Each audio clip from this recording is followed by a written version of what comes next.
Seorang pemuda Yahudi ditangkap lantaran dicurigai serang dan rampok sopir bus Arab Minggu 15 Juli lalu telah dibebaskan ke tahanan Roma. Ahmad Saideh seorang korban pemukulan yang bekerja pada resif malamnya. Sebuah serangan yang menargetkan pengemudi bus Arab di ibu kota.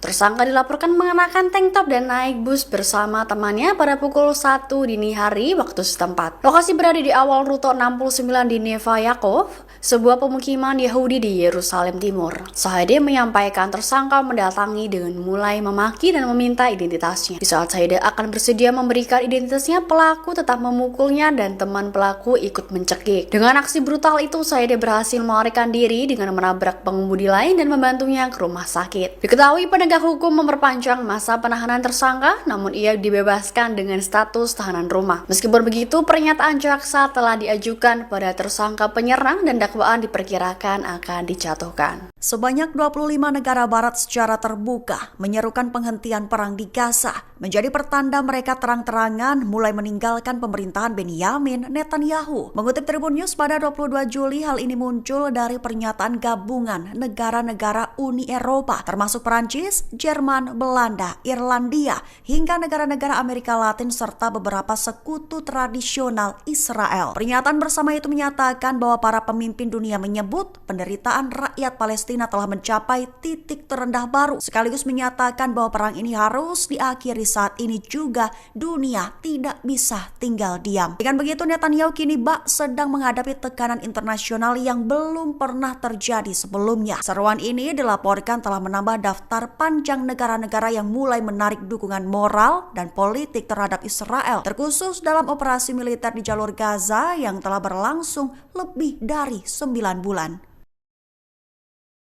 Deklarasi seruan bersama Iran dan Turki terkhusus untuk melawan agresi Israel, menyerukan tindakan serius oleh negara-negara Islam dan segera melakukan pertemuan darurat. Mengutip Tasnim pada 22 Juli, hal ini diumumkan oleh Menteri Luar Negeri Iran Abbas Araghchi dengan mitranya dari Turki Hakan Fidan pada Senin 21 Juli 2025.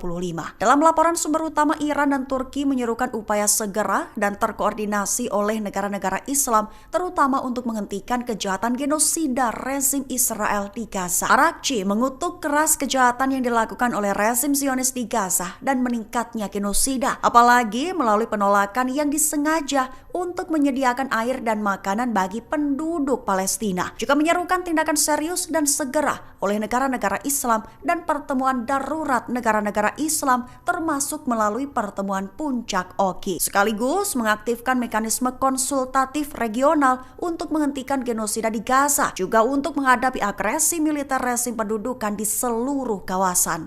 Fregat Martir Basir IRGC ikut terjun ke zona Laut Kaspia di perairan Iran, ambil bagian dalam latihan penyelamatan dan bantuan maritim gabungan yang melibatkan pasukan Angkatan Laut Iran dan Rusia. Mengutip Tasnim pada 22 Juli, latihan gabungan tersebut dengan nama Sandi Kasarex 2025. Adapun latihan maritim gabungan Iran-Rusia telah dimulai sejak Senin 21 Juli dan akan berlangsung selama 3 hari. Fregat IRGC diharapkan memainkan peran utama dalam operasi penyelamatan dan bantuan selama latihan. Fregat juga diharapkan menjadi tulang punggung dalam zona perang nantinya. Kehadiran fregat menandai keterlibatan langsung Iran dalam skenario maritim strategis di kawasan tersebut. Fregat IRGC berperan sebagai kapal komando dalam misi penyelamatan, sekaligus menunjukkan peningkatan kerjasama militer antara Teheran dan Moskow. Langkah ini dinilai sebagai sinyal kuat atas kedekatan strategis kedua negara di tengah ketegangan global yang terus meningkat.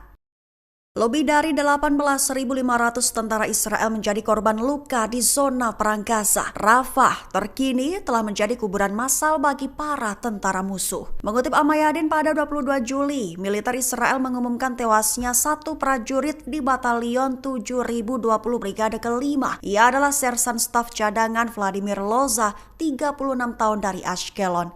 Ia tewas dalam pertempuran di Rafah di jalur Gaza Selatan. Hasil investigasi awal menunjukkan bahwa Loza tewas ketika sebuah bangunan runtuh selama operasi di Rafah. Sementara itu, militer menduga keruntuhan itu dipicu oleh ledakan dari alat meledak yang telah ditanam sebelumnya. Lantas, menurut laporan pada 21 Juli, Israel telah mencatat lebih dari 18.500 korban militer sejak melancarkan serangan di zona Gaza, di mana banyak prajurit menderita luka fisik dan psikologis. Jika dirinci, lebih dari 12.500 tentara menderita luka fisik, sementara lebih dari 10.000 lainnya bergulat dengan stres pasca trauma dan gangguan psikologis.